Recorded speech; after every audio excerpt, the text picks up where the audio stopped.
Hello everybody, this is TipTop MTG here today with another Magic the Gathering Ikoria Layer of Behemoth spoiler video. In today's video, we're going to be talking about a lot of Commander spoilers that were spoiled today. There are a couple of standard ones, however I moved those to the end and I will tell you when I switch to standard. Now how this video is going to work is I'm going to go Commander by Commander and talk about the cards in that deck. Now, before I preface this, first off, in the bottom right you'll be able to see if it's a new card or a reprint. That should be right. There is a chance that for some reason Scryfall doesn't have one of these cards on there and it was reprinted once in like beta. But another thing is that when I'm saying that it's in this deck, that is the most probable option. And it's highly likely that they are in the deck, but there is a chance that a card is in two decks or a card is not in the deck I say it is. But it just would work well in that deck. So it's kind of hard when you're just looking at a giant page of spoilers to know, hey, this goes in that deck. So take all of my in this deck with a grain of salt, unless they're specifically like the colors of that deck, and that's it. Alright, why don't we jump right into this? So I'm going to start with the Galvi Nest Warden deck. So this is a deck that's going to care all about cycling, so keep in mind all of the cards in relationship to being able to gain value from cycling and cycling for free. Alright, so we have Flawless Maneuver. It's a 3-cost instant if you control your commander. You may cast this spell without paying its mana cost. Creatures you control gain indestructible until the end of turn. It's highly possible that this is actually in the human deck based on the art. Overall, this card, however, I'm not going to worry too much about what deck it is in, at least for this video. This card is, I think, generally pretty good. It's a nice little instant speed ambush for white that you can kind of surprise your opponent with, because if you're tapped out, you can still do this if you control your commander. So, it's a very interesting card. Next, we have a Sha Bros, the Sky Shark, which is a 3-white-blue legendary creature shark bird. It's a 3/3, and it says it partners with Braylon Sky Shark Rider, which is the next one I'm going to talk about. It has flying, and it says whenever you draw a card, put a +1/+1 counter on him, and you gain 1 life. So every time you're cycling, you're putting a counter on him and gaining a life. And then you can also pay a white or a blue, and target human gains flying until end of turn. So it's kind of like he's picking up the human. Next, we have Braylon Sky Shark Rider. It's a 4-cost legendary creature, human shaman, 3/3, and it says it partners with the Sky Shark. And then it says whenever you discard a card, put a +1/+1 counter on him, and he deals 1 damage to each opponent. So if you have both of these out on the battlefield, whenever you cycle a card, you are going to put a +1/+1 counter on both of them, and then each opponent's going to lose a life, and you're going to gain a life. And then he can also give the shark trample, so pretty good. Next, we're going to talk about the Otrimi, the Ever Playful deck. This one cares all about mutating and, you know, just returning cards with mutate from your graveyard to your hand. So, we have Nascent Metamorph. It's a 2-cost creature shapeshifter, and whenever it attacks or blocks, target opponent reveals cards from the top of their library until they reveal a creature card. It becomes a copy of that card until end of turn. Then that player puts all cards revealed this way in the bottom of their library in a random order. So, you can kind of just... It's kind of unpredictable, which isn't great, but it can be kind of fun, because you can just be like, oh, you were running an Emrakul in your deck? This is now Emrakul, or something along that line. If for some reason they are running a legendary creature you run, and you happen to hit it, you would have to either sacrifice your legendary creature or this creature, depending on which one is better, but you're probably sacking this creature. And yeah, it also, I mean... it's an interesting card. I like shapeshifter-esque cards. But yeah. Next, we have Decoy Gambit. It's a 3-cost blue instant, and it says for each opponent, choose up to 1 target creature that player controls, then return that creature to its owner's hand unless its controller has you draw a card. So, if you're playing in a 4-player game, this may say pay 3, draw 3 cards. It may say pay 3, bounce 3 creatures. It may say draw a card and bounce 2 creatures. It really depends on how good of targets you have. If something is a giant creature with counters on it, they're going to be much more likely to draw you a card. And as long as one of your opponents doesn't like want you to bounce their thing, you get to draw cards. Also, if you're working with a player, you can be like, hey, just let me draw a card. So that's a kind of interesting card. So moving on to the next one, we have Aeon Frolic Er, which is a 4-cost creature elemental otter. So we're seeing more than just the one otter. It's a 5/5 with flying, and it says when it enters the battlefield, if you cast it, target opponent takes an extra turn after this one. So you cannot do this. And it says until your next turn, you and planeswalkers you control gain protection from that player. So let's say you're working with someone, and then you're like, oh yeah, you get an extra turn, but you can't damage me, you can't target any of my stuff or me, and nothing can be enchanted. So like if I have a bunch of stuff that's enchanted by that player, it all falls off. Very interesting card. I think it's kind of fun. Seeing protection from players, again, is interesting, and it's an otter, which is also really fun. Next, we have Heavenly Whale. It's a 6-cost creature elemental whale with Delve and flying. So Delve says whenever, like, to help pay the cost, you can exile cards from your graveyard. And then, whenever Heavenly Whale attacks, you may put an instant or sorcery card exiled by Heavenly Whale into your hand. Actually, I think this one goes in the instant-based deck. Sorry. Next, we have Zack Sora, the Exemplary. It's a black, green, blue legendary creature, Nightmare Hydra, Death Touch, and then it lets you tap to add 2 mana of any one color, so it'll help you ramp. So what's kind of cool is you play this, and then you're up to now 6 mana per turn, and that's kind of fun. And then whenever you cast a spell with X and its mana cost, create a 0/0 green Hydra creature token, then put X 1/1 counters on it. So you create an XX Hydra token, basically, but it has counters on it for the purpose of manipulating counters, which is very interesting. It's a fun little commander. Next, we have the Caesar, Ruthless Stalker. It's a 4-cost legendary creature human warrior, and it says partner with Ukima, Stalking Shadow, and then whenever a creature you control deals combat damage to a player, put a +1/+1 counter on that creature. So say they are like, oh, that's too big, I don't want to lose a creature, I'm going to let it hit me. Well, then it's going to get bigger, which then means they're more likely to get through, and you're going to slowly deal more damage. It's kind of fun. And then Ukima, Stalking Shadow. It's a 3-cost blue and black legendary creature, Whale Wolf. And it says partner with Caesar, Ruthless Stalker. And it says it can't be blocked. And then it says when it leaves the battlefield, it deals X damage to target player, and you gain X life, where X is its power. So the idea here is that you're going to keep attacking. It can't be blocked. And then every time you hit your opponent, you are going to up its power. And so it's going to slowly deal more and more damage. And then eventually they're going to kill it. And then you are going to get to deal X damage to target player, and you're going to gain X life. So that's pretty awesome, actually. It's a nice little combo there. Next, we have Jurina Kudrow. So these are going to be all the cards with her. Now, again, these aren't super accurate. It's very hard to tell where they're going, and there is over 50 spoilers today, so I was not able to go, oh, yeah, I read this card. I think it will synergize more with this, or whatever. So these are just rough placements. And then we have Deadly Tempest, which is a 6-cost sorcery and says destroy all creatures. Each player loses life equal to the number of creatures they controlled that were destroyed this way. And this is actually not a new card. It's from the Legendary Cube Prize Pack and Commander 2015. Next, we have Boneyard Mycodrax. It's a 3-cost creature fungus, and its power and toughness are each equal to the number of other creature cards in your graveyard. And that the other in your graveyard, and the fact that it has power and toughness in your graveyard is important because it has Scavenge, which lets you pay 5 and exile this from your graveyard to put a number of +1/+1 counters equal to this card's power on target creature, and you can only do that as a sorcery. So the idea here is that you're going to play it as a creature, and it may have like a decent amount of power because you've been self-milling power and toughness, and then it's gonna die, and then when it's in your graveyard, you can take its. You basically put a +1/+1 counter on target creature for every other creature in your graveyard. So that's why it says other creatures, because it doesn't count itself. Then we have Mind Leecher. It's a 6-cost creature nightmare with mutate 5, and it has flying, and it says whenever this creature mutates, exile the top card of each opponent's library face down.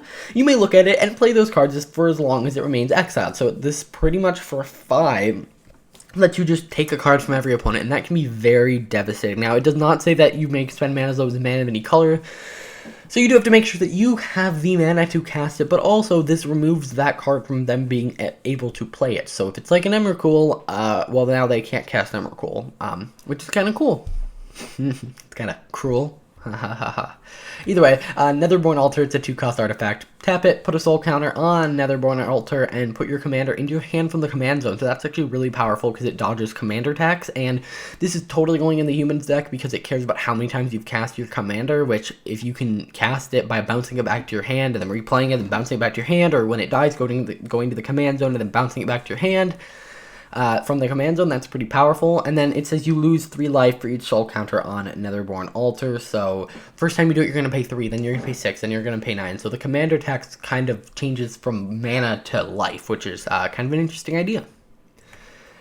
Next we have Kelson the Plague. It's a 2/2 for 3 red, white, black. So this could be the commander, and it says vigilance and haste. And Kelson gets +1/+1 for each experience counter you have. So experience counters are things you kind of just gain, and you can do that through many other sources. So he could be the leader of an experience counter deck. And then you tap him, and he deals 1 damage to target creature you don't control. When that creature dies this turn, you get an experience counter. So if you're sniping little guys, you can just immediately get an experience counter, and then he gets stronger. Or if you can kill it later, you can also do this, or you could use this as the final damage to finish something off after combat. Like, there are a lot of fun things you can do with this. It's interesting.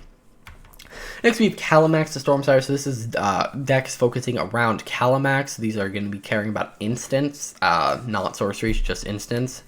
Probably sorceries too. We have a Shiny Impetus. It's a enchantment. Enchant creature gets +2/+2 and is goaded, so it attacks each combat if able, but does not attack you. And then whenever enchanted creature attacks, you create a treasure token, so it's a nice way to ramp.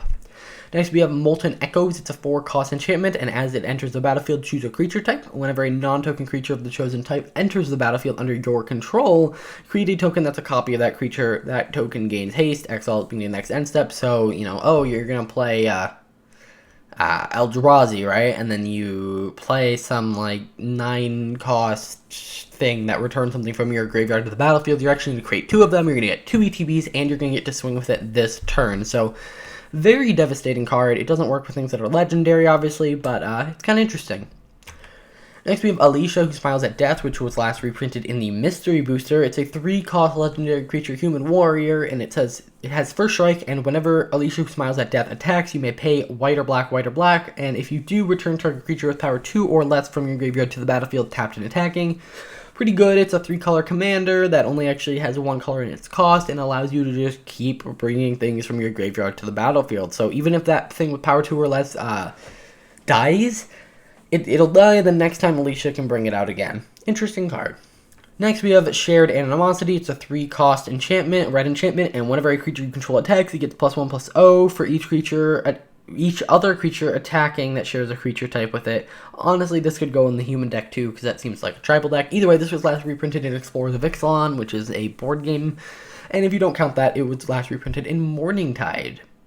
Next, we have Wartime Broker. It's a 4-cost red creature human warrior 4/4, and whenever 1 or more creatures attack an opponent or planeswalker an opponent controls, those creatures gain menace. So, it's just gonna let first off, it's not just your creatures. So if, say you're playing a 4-player game, and person A attacks person B, and you're person C in this situation, their stuff's going to gain menace, which is going to make it much harder for person B to attack. But when they attack you, they don't gain menace. So it's also kind of an incentive not to attack you, which overall I really like this card. I feel like this could fit in a lot of decks. But also a deck that focuses around menace, because we seem to be seeing a lot of that in Ikoria. Next we have Rashmi, Eternity's Crafter. It's a 4-cost green and blue legendary creature elf druid, 2/3, and whenever you cast your first spell each turn, reveal the top card of your library. If it's a non-land card with converted mana cost less than the spells, you may cast it without paying its mana cost. If you don't, put the revealed card into your hand.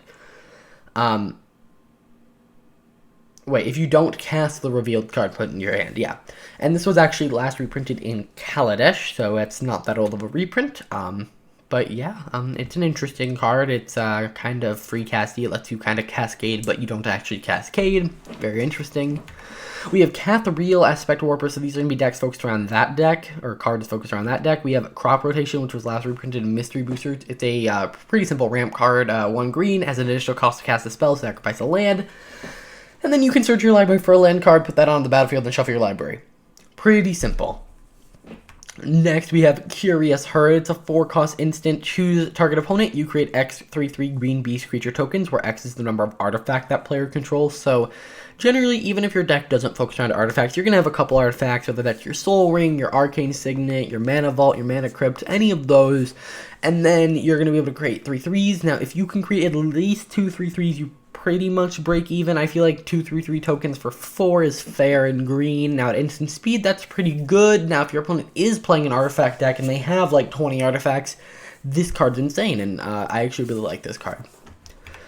Next we have Obscurity Haze. It's a 3-cost instant, and it says if you control a commander, you may cast this spell without paying its mana cost. Now, it doesn't say if you control your commander, which is a little interesting. If you steal someone else's commander, this still is free. And then it says prevent all damage that would be dealt this turn by creatures your opponents control. So it's kind of like indestructible on your creatures, but slightly better, I would say, because you don't have to worry about your creatures dying. I mean, the other one can save them from spells. This does not, but this also stops you from taking damage. So you could kind of just do this and not take any damage.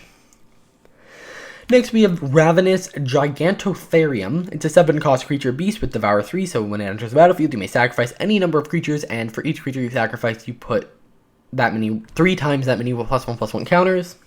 And then whenever it enters the battlefield, it deals damage, X damage, divided as you choose among X target creatures, where X is its power. So it's gonna, when it enters the battlefield for 7, it's gonna deal 3 damage divided among up to 3 creatures. Where,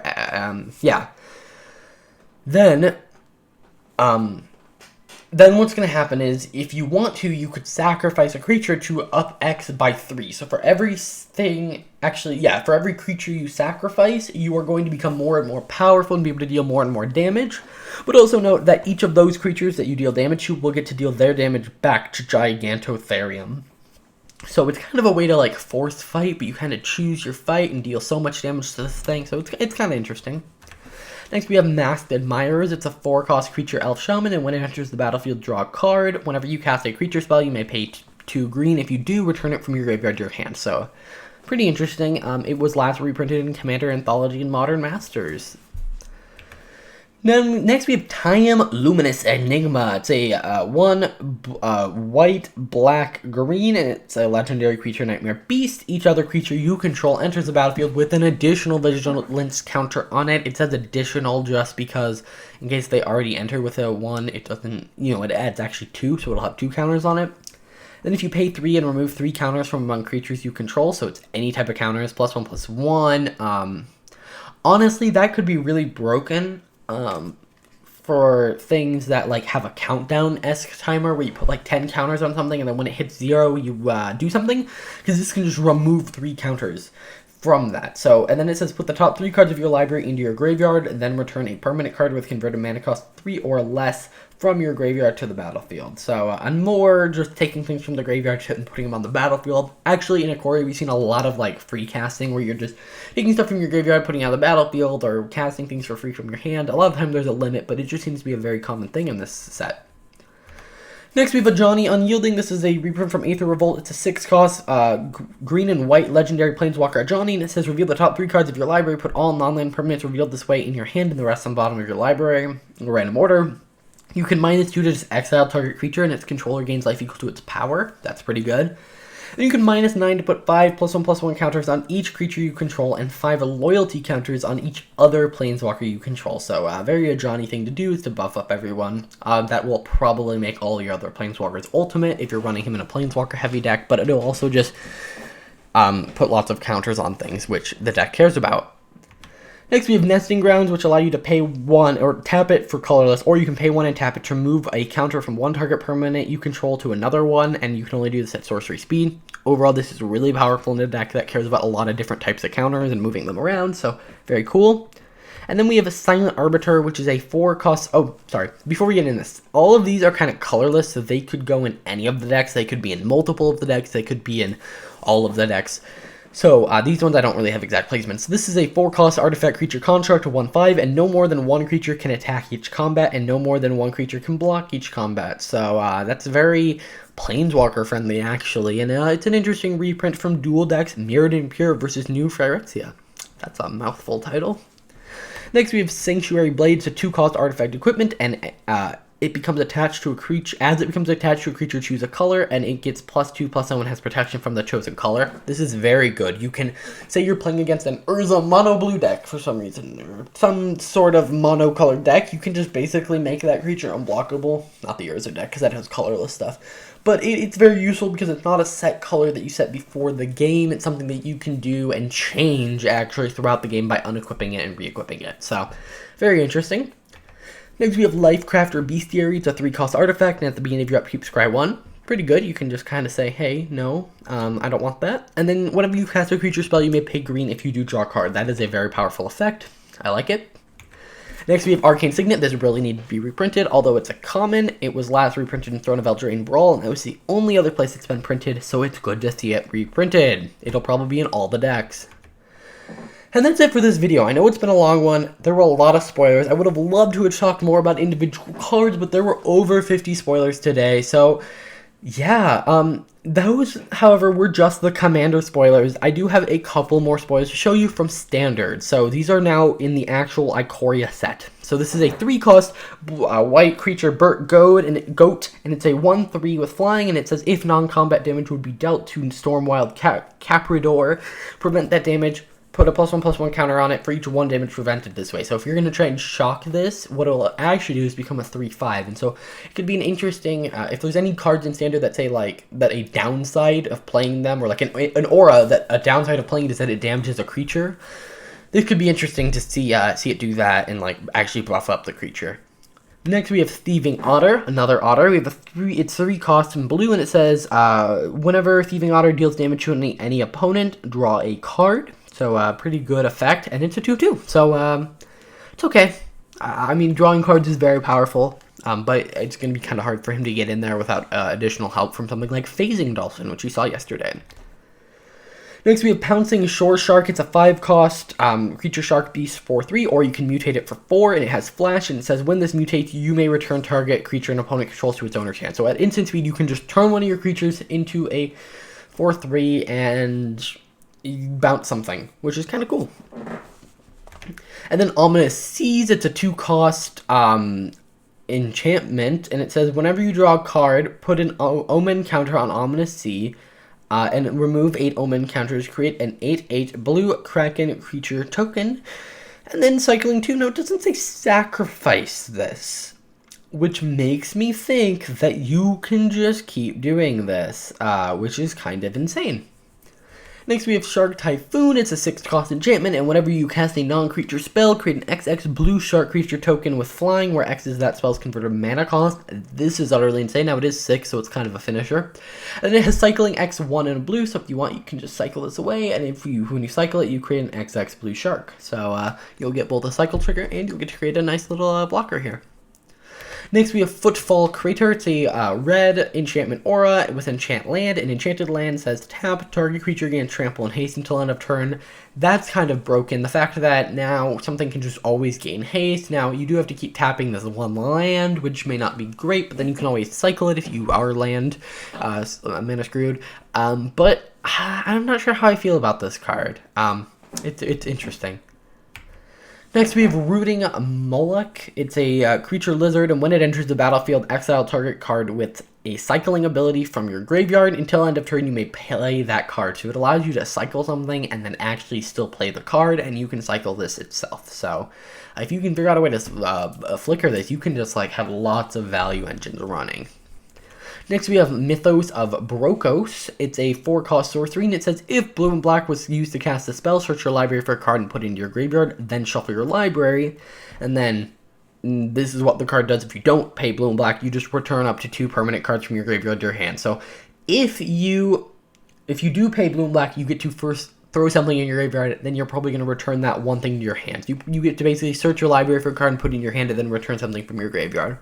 It's kind of interesting outside of Standard with like things like Eternal Witness. Next, we have Migratory Greathorn. It's a 4-cost creature beast, and it has mutate 2 and a green. And whenever this creature mutates, search your library for a basic land card, put it on the battlefield tapped, and shuffle your library. Overall, pretty good card. Next, we have Ikoria. It's a 4-cost blue, black and green creature beast, and you can also mutate it for 2 black, green, so you can play it in a mono black or mono green deck. And whenever Ikoria mutates, return target permanent from your graveyard to your hand. So interesting card. Any permanent lands, planeswalkers, any of that. So cool.